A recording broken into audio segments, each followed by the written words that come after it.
بسم اللہ الرحمن الرحیم۔ آج میں آپ کو ایک ایسے صحابی رضی اللہ تعالیٰ عنہ کا واقعہ بتانے جا رہا ہوں، اور آپ صلی اللہ علیہ وسلم نے جو سوسائٹی کریٹ کی تھی، جو آپ صلی اللہ علیہ وسلم نے سوسائٹی بنائی تھی، اس سوسائٹی سے بھی اس واقعے کا بہت زیادہ تعلق ہے۔ جو صحابی تھے بالکل بدصورت تھے، ان کے ہونٹ بھی بہت بڑے بڑے تھے، یوں کہہ لو کہ کوئی بھی مدینہ میں اس صحابی کو اچھا نہیں سمجھتا تھا۔ آپ صلی اللہ علیہ وسلم کی ہجرت سے پہلے کی بات ہے کہ مدینہ کے رہنے والے جو چھوٹے چھوٹے بچے ہیں وہ بھی اسے برا سمجھتے تھے، وہ بھی اسے بہت برا سمجھتے تھے، اور اسے اپنی مجلس میں اپنے ساتھ نہیں رکھتے تھے، ہر کوئی اسے دھتکار دیتا تھا۔ تو وہ صحابی جو ہے وہ انہیں یہ فیل ہوتا تھا کہ میری زندگی کا کوئی مقصد نہیں ہے، میں خواہ جی رہا ہوں، میری زندگی فضول ہے۔ اسی کشمکش میں تھے کہ آپ صلی اللہ علیہ وسلم ہجرت فرما کر مدینہ تشریف لے آئے۔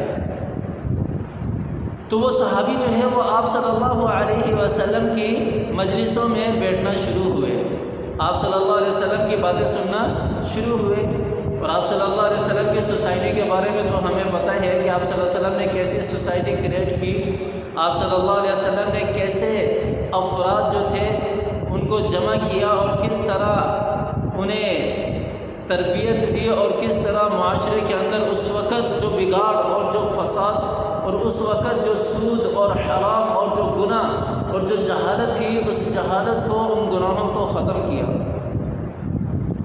تو حضرت خبیب رضی اللہ تعالیٰ عنہ آپ صلی اللہ علیہ وسلم کی ساری باتیں سنا کرتے تھے، آپ صلی اللہ علیہ وسلم کی ساری باتیں وہ سنا کرتے تھے، آپ صلی اللہ علیہ وسلم کی مجلس میں بیٹھا کرتے تھے۔ تو ایک مرتبہ حضرت خبیب رضی اللہ تعالیٰ عنہ آئے نہیں، تو آپ صلی اللہ علیہ وسلم نے صحابہ کرام سے پوچھا کہ حضرت جلیبیب رضی اللہ تعالیٰ عنہ کہاں ہے؟ خبیب کہہ رہا ہوں کہ حضرت جلیبیب کا واقعہ ہے کہ حضرت جلیبیب رضی اللہ تعالیٰ عنہ کہاں ہے، جلیبیب کہاں ہے، اسے بلاؤ۔ تو جب حضرت جلیبیب کو پتہ چلا کہ آپ صلی اللہ علیہ وسلم نے میرے بارے میں پوچھا ہے، تو ان کی خوشی کی انتہا نہ رہی، کیونکہ اس سے پہلے حضرت جلیبیب رضی اللہ تعالیٰ عنہ کو کچھ پوچھتا نہیں تھا، یہاں تک کہ بچے تک نہیں پوچھتے تھے، جیسا میں نے پہلے بتایا کہ وہ ایک بدصورت تھے، ان کے ہونٹ بھی بڑے بڑے تھے۔ تو آپ صلی اللہ علیہ وسلم کی یہ بات سن کر کہ آپ صلی اللہ علیہ وسلم نے مجھے بلایا ہے، ان کی خوشی کی انتہا نہ رہی۔ تو صحابہ کرام سے پوچھا کہ کہاں ہے، تو صحابہ کرام نے عرض کیا وہ خود آپ صلی اللہ علیہ وسلم کے قریب بھی نہیں آ رہے تھے۔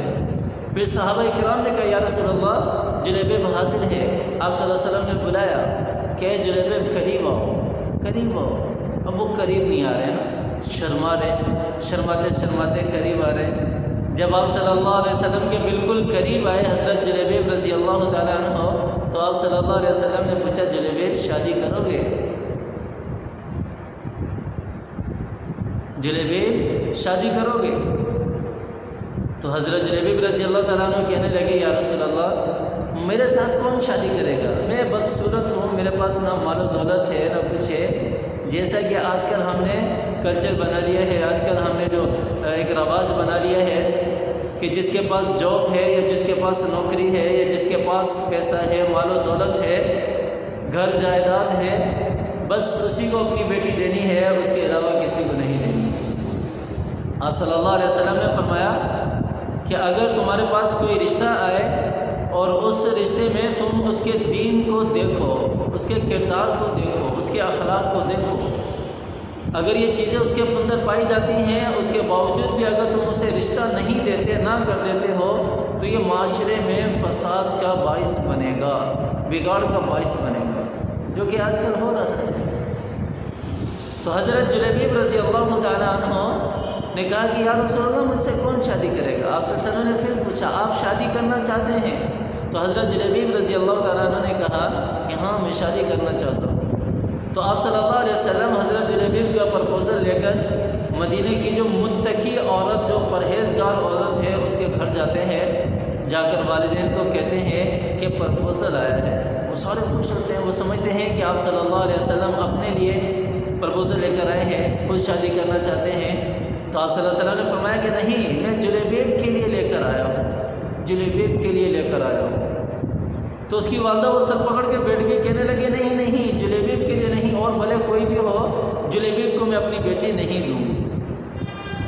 تو یہ باتیں چل ہی رہی تھی، تو وہ پردے سے پیچھے جس کے لیے رشتہ لینے گئے تھے آپ صلی اللہ علیہ وسلم، جس کا وہ باتیں سن رہی تھی، تو انہوں نے وہیں سے آواز دی کہ اماں جان، یہ نہ دیکھیں کہ کس کا رشتہ آیا ہے، یہ دیکھیں کہ لے کر آنے والا کون ہے، یہ دیکھیں کہ لے کر آنے والا کون ہے۔ کیسی سوسائٹی آپ صلی اللہ علیہ وسلم نے بنائی تھی، کیسی سوسائٹی۔ یہی وجہ ہے کہ آپ صلی اللہ علیہ وسلم نے اسی سوسائٹی کے ذریعے ہی خالد ابن ولید جیسے جرنیل بھی بنائے، اسی سوسائٹی کی وجہ سے مجاہدین بھی بنے۔ یہی جو سوسائٹی تھی، یہی آپ صلی اللہ علیہ وسلم کا بیہیویئر، آپ صلی اللہ علیہ وسلم کا کردار تھا کہ صحابہ اکرام آپ صلی اللہ علیہ وسلم جان نچھاور کرنے پر بھی بے دیکھ تھے، بے ترک تھے، اپنی جان تک قربان کرنے کی بھی پرواہ نہیں کیا کرتے تھے۔ تو اس عورت نے کہا کہ اماں جان، یہ نہ دیکھیں کہ رشتہ کس کا آیا ہے، یہ دیکھیں کہ لانے والا کون ہے، لانے والا کون ہے۔ تو اس عورت کا رشتہ جلیبیب سے ہو جاتا ہے۔ کچھ دنوں کے بعد جہاد کا حکم ہوتا ہے، آپ صلی اللہ علیہ وسلم اعلان کرتے ہیں، تو وہی جلیبیب صحابہ کرام دیکھتے ہیں کہ جو کسی کام کا نہیں تھا، جو کچھ بھی نہیں کرتا تھا، وہی جلیبیب ہاتھ میں تلوار لیے ہوئے وہ دوڑے آ رہا ہے، دوڑے آ رہا ہے، جہاد کے لیے جانے کے لیے تیار ہے۔ اور وہی جلیبیب، کوئی ٹریننگ نہیں، کوئی کچھ نہیں، جہاد کے اندر 9 کافروں کو شہید جو جہنم حاصل کرتے ہیں، 9 کافروں کو جہنم حاصل کرتے ہیں، اور اس کے بعد 10ویں کافر سے لڑتے لڑتے خود جامِ شہادت نوش فرما جاتے ہیں۔ تو جب شہید ہوتے ہیں، آپ صلی اللہ علیہ وسلم پوچھتے ہیں صحابہ کرام سے، اپنے صحابہ سے، جلیبیب کہاں ہے؟ تو صحابہ کرام بتاتے ہیں کہ یا رسول اللہ، وہ تو شہید ہو گئے، وہ تو اللہ کو پیارے ہو گئے۔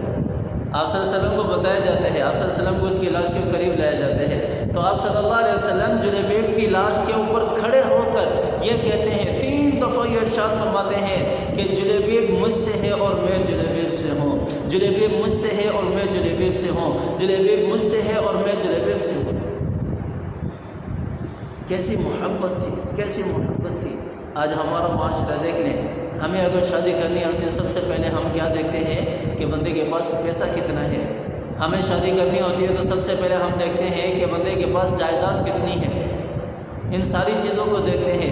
دین کو ہم نہیں دیکھتے، دین کو ہم نہیں دیکھتے، اللہ اور اللہ کے رسول کو ہم نہیں دیکھتے، حالانکہ ہماری سوسائٹی کو ترقیوں کی طرف لے جانے والی یہی چیز ہے۔ آج تہیہ کریں کہ ہم نے آپ صلی اللہ علیہ وسلم کے کردار کو اپنانا ہے، آپ صلی اللہ علیہ وسلم کے بیہیویئر کو اپنانا ہے، آپ صلی اللہ علیہ وسلم کی جو تعلیمات ہیں انہیں اپنانا ہے۔